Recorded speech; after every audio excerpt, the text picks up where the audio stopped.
پاس ہیں وہ ساری رات بیڈ کے اوپر لوٹ پوٹ ہو رہے ہیں، نیند نہیں آ رہی جی، ڈاکٹر صاحب نیند نہیں آ رہی۔ ڈاکٹر صاحب کیا کرتے ہیں جی، خواب آور گولیاں دیتے ہیں، یہ کھا لیا کرو، وہ نیند کیا نیند ہے۔ اسباب راحت کو راحت سمجھنا بے وقوفی ہے بھائیو۔ راحت اللہ نے اپنے ہاتھ میں رکھی ہے، خوشی اللہ نے اپنے ہاتھ میں رکھی ہے، زندہ مثال ہے۔ ایک آدمی بیڈ کے اوپر نیند کو ترس رہا ہے، اور اسی طرح کا ایک آدمی ہمیں نظر آتا ہے، وہ ریلوے اسٹیشن میں بس اسٹینڈ میں بالکل زمین پہ پڑا ہوا ہے، بستر بھی نہیں، خراٹے لے لے کے سو رہا ہے۔ اللہ بتا رہے ہیں تو نے محل کے اندر سکون سمجھا تھا، تو نے پیسے میں سکون سمجھا تھا، تو نے اسباب راحت میں سکون سمجھا تھا۔ ارے سکون وہ نعمت ہے جو ہمارے ہاتھ میں ہے، یہ اللہ بتا رہے ہیں۔ ہم ہیں کہ جناب ہم بھولے جا رہے ہیں، ہمیں اسی رخ پہ چل رہے ہیں۔ دیکھو زمانہ کیسی چال چل رہا ہے، ہر آدمی کی دوڑ لگی ہوئی ہے۔ اس لیے کہا کہ فی زمانے ہی کوئی چیز اثر انداز نہیں ہوتی، اثر انداز ہوتی تو حضرت خالد بن ولید جو ہے نا، وہ عیسائی سپہ سالار سے کیوں کہتے ہیں کہ جس زہر کو تو قاتل سمجھ رہا ہے وہ زہر ہمارے یہاں قاتل نہیں ہے۔ زہر کی شیشی لایا عیسائی سپہ سالار، اور زہر کی شیشی سے قطرے گرائے، قطروں کے گرنے سے زمین پہ گھاس جل گیا۔ کہنے لگا خالد تجھے پتہ ہے کس قوم سے تمہاری ٹکر ہے؟ ہم نے اپنے ہتھیاروں کو زہر میں دھونی دے رکھی ہے، یہ تمہارے جسم سے ٹچ کریں گے تم ختم ہو جاؤ گے، زہر پھیل جائے گا۔ آپ نے کہا تم زہر کو قاتل سمجھتے ہو؟ تمہارے سامنے دیکھ رہا ہوں کہ زہر نے کیا کچھ دکھا دیا، گھاس چل رہا ہے۔ کہا اس شیشی میں کوئی ہے؟ ہاں ہے۔ کتنا ہے؟ بہت سارا زہر باقی ہے، میرے حوالے کرو۔ چیزوں میں اثر نہیں ہے، چیزوں میں خیر اور شر اللہ نے رکھی ہے۔ وہ زہر کی شیشی دی، سیدنا خالد بن ولید نے یہ دعا پڑھی، بسم اللہ الذی لا یضر مع اسمہ شیء فی الارض ولا فی السماء۔ اس ذات عالی کے نام سے یہ زہر میں پی رہا ہوں جس کا حکم آسمان و زمین پہ چلتا ہے، اور جس کے حکم سے کوئی چیز نقصان نہیں پہنچا سکتی۔ آپ نے زہر سارے کا سارا پی لیا، اور وہ شیشی اس کی طرف جو مار کے کہا کہ یہی زہر تھا جس سے تم مجھے ڈرا رہا تھا۔ وہ آنکھیں پھاڑ پھاڑ کے دیکھ رہا ہے، خالد کے اندر کوئی تبدیلی نہیں آئی۔ اس زہر نے زمین کے اوپر گھاس کو جلا دیا۔ کہنے لگا میں تو حیران ہوں کہ جس کو میں قاتل سمجھتا ہوں، اے خالد وہ چیز تمہارے حق میں شفا بن رہی ہے، ایسی کون سی طاقت تمہارے پاس ہے؟ کہنے لگے یوں نہیں، آؤ میں تمہیں بتاتا ہوں، میرے خیمے میں آ جاؤ۔ کہنے لگے وہ طاقت تم لینا چاہتے ہو؟ ہاں جی میں لینا چاہتا ہوں۔ تو کہنے لگے کہو اشہد ان لا الہ الا اللہ واشہد ان محمد رسول اللہ، یہ کلمہ پڑھو تمہارے اندر وہ طاقت آ جائے گی۔ اس نے بلا جھجک پڑھ لیا۔ پڑھنے کے بعد پوچھا کیا محسوس کیا؟ کرنٹ آیا، ایسا محسوس ہوتا ہے وہ طاقت جو تمہارے اندر ہے میرے اندر بھی آ گئی ہے۔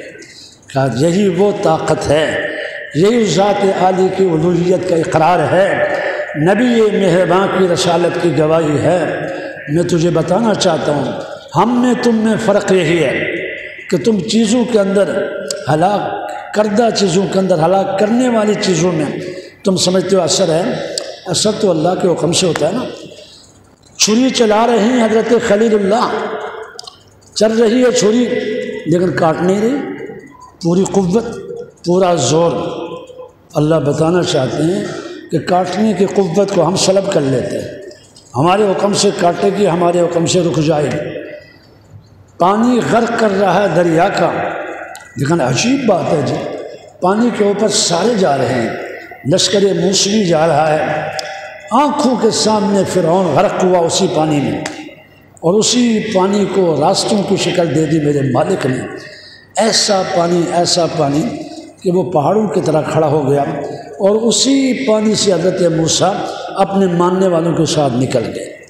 یہ واقعات ہیں، سچے واقعات ہیں بھائی، یہ وہ ایمانی قوت ہے جب انسان کے اندر آتی ہے تو انسان چیزوں کو مؤثر نہیں سمجھتا، اثر کرنے والی چیز اللہ کا حکم ہے۔ ای سبب ہا در نظر ہا پردہ ہاست، اسباب کی دنیا میں ایک پردہ ہے، اسباب سے دھوکہ لگ رہا ہے، یہاں سے ہو رہا ہے، وہاں سے نہیں ہوتا، اس کے حکم سے ہو رہا ہے۔ ای سبب ہا در نظر ہا پردہ ہاست، فی الحقیقت فاعل ہر شے خدا است، حقیقت میں ہر چیز کے حکم، ہر چیز کو کرنے والا اللہ ہے۔ یہ ایمان ہے۔ دنوں کو بھائی برا نہ سمجھو، لوگ زمانے کو گالیاں دیتے، بڑا برا زمانہ آ گیا جی، لوگ کہتے ہیں نا، میں عورتیں ہوا کا جکھڑ چڑھے، یہ ہوا بہت بری آئی ہے۔ اللہ کے محبوب کہتے ہیں، رب العالمین فرما رہے ہیں، یؤذینی ابن آدم، ابن آدم مجھے تکلیف پہنچاتا ہے۔ اللہ آپ کو کہاں تکلیف پہنچا رہا ہے؟ فرمایا اللہ کی ذات تو تکلیف نہیں پہنچا سکتا کوئی۔ مثال دے کے بتا رہے ہیں کہ ابن آدم کے یہ الفاظ ایسے ہیں جیسے ایذا ہے، تکلیف ہے۔ ابن آدم زمانے کو گالیاں دیتا ہے، ہاں جی، یسب الدہر، زمانہ بڑا برا آ گیا۔ اللہ کہتے ہیں انا الدہر، زمانہ لانے والا میں ہوں، میں چاہوں دن دن رہے رات نہ بنے۔ قل ارأیتم ان جعل اللہ علیکم اللیل، قل ارأیتم ان جعل اللہ علیکم النہار۔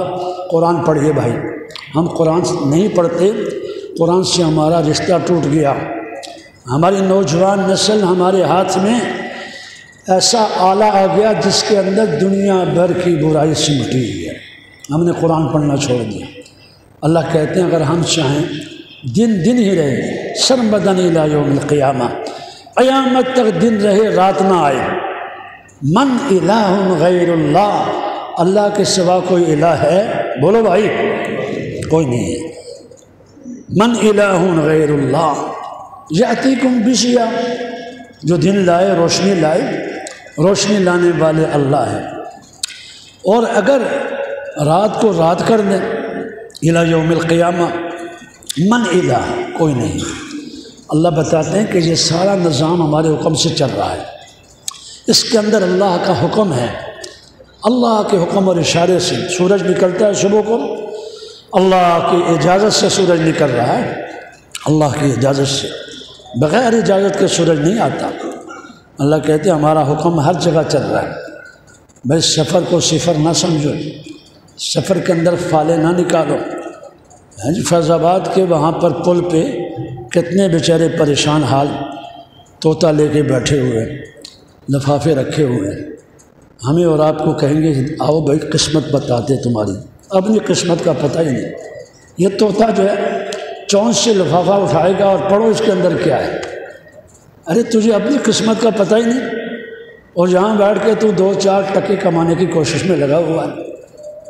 ساری چیزوں کے مغیبات کو جاننے والا کون ہے؟ بولو، اللہ کا نام بلند آواز سے لے کر اللہ ہے۔ عنده مفاتح الغیب لا يعلمها الا هو، غیب کی کنجیاں کس کے پاس ہیں؟ اللہ کے پاس ہے۔ لا يعلمها الا هو۔ اور یہ فرمایا کہ جو زمین کے اندر دانہ ڈالتے ہو، درخت سے جو پتا گرتا ہے، تاریکی کے اندر جو چیز زمین میں جاتی ہے، ہم تو جی ایک دانہ ڈال دیتے ہیں نا، اس دانے کے بعد اسی سے جو غلے کی شکل میں تنا نکلتا ہے، پتے ہوتے ہیں، ایک دانے کو 700 دانوں میں بدلنے والا۔ یہ ساری چیزیں، پانی تو ہم نے دے دیا، مٹی میں ڈال دیا، مٹی کا رنگ کیسا ہے، پانی کا رنگ کیسا ہے، زمین کا رنگ کیسا ہے، اور وہاں سے نکلنے والا جو دانہ ہے کیسا سفید ہے۔ قرآن نے کہا نا،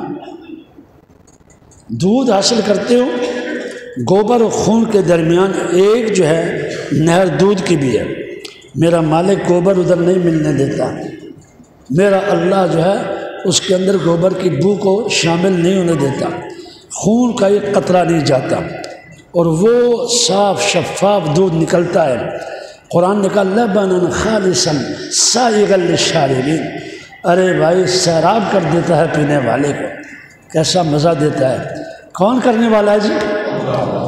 اس لیے اہل علم نے لکھا ہے اللہ کے انبیاء اور رسل میں سے ایک نبی بھی دنیا میں نہ آتے، عقل مند آدمی پہ لازم تھا کائنات کی ساری چیزوں پہ غور کر کے اللہ پہ ایمان لے آتا۔ کوئی کرنے والی ذات ہے، اور وہ کون سی ذات ہے جی؟ اللہ کی ذات ہے۔ ایک دیہاتی سے کسی نے پوچھا اللہ ہے؟ مجھے بھی ایک دفعہ ملنگوں کا فتنہ تھا، ایک ملنگ کہنے لگا قاری صاحب اللہ تھا، اپنی زبان میں اللہ ہے؟ میں نے کہا بھائی ہے۔ کہتا ہے کہاں ہے؟ کہاں ہے دکھاؤ۔ میں نے کہا تو کہاں سے بول رہا ہے؟ کہتا ہے منہ سے بول رہا ہوں۔ میں تیرے اندر کیا چیز ہے؟ جی کیا چیز ہے؟ میں منہ سے بول رہا ہے، کوئی چیز بول رہی ہے تجھے، تیرے اندر روح ہے یا نہیں ہے؟ روح ہے۔ میں مجھے بتا روح کہاں ہے؟ روح کیسے بتاتا؟ یہ ہوا ہے، ہوا کے جھونکے ہیں، یہ حرارت ہے آپ کو محسوس ہو رہی ہے، جسم نہیں ہے، ادراک و احساس ہو رہا ہے۔ دیہاتی سے کسی نے پوچھا اللہ ہے؟ اس نے کہا ہاں ہے۔ اس نے کہا کیا دلیل ہے؟ کیا دلیل ہے؟ اس نے کہا دیکھو بھائی، ان البعیر، یہ جو اونٹ ہے نا، یہ اونٹ جو ہے جب راستے سے گزرتا ہے تو اونٹ کی لید کو بندہ دیکھتا ہے، اونٹ کو نہیں دیکھتا۔ قدموں کا نشان جب نظر آتا ہے تو وہ اس نشان کو دیکھتا ہے۔ جاندار اور بے جان چیزوں کے نشان کو دیکھ کے عقل پہ زور لگاتا ہے، عقل نظر نہیں آ رہی، عقل پہ کہتا ہے یہاں سے کوئی چیز گزر کے گئی ہے۔ غیر ذوی العقول جانور گزر کے گیا، ذوی العقول کوئی انسان اس کے قدم پاؤں کے گزر کے گیا ہے۔ اس نے کہا یہ ساری چیزیں عقل سے ہم سوچتے ہیں، اور عقل ہی انسان کے اندر وہ نعمت ہے اللہ کی جس کے ذریعے خیر و شر کی پہچان بھی ہوتی ہے۔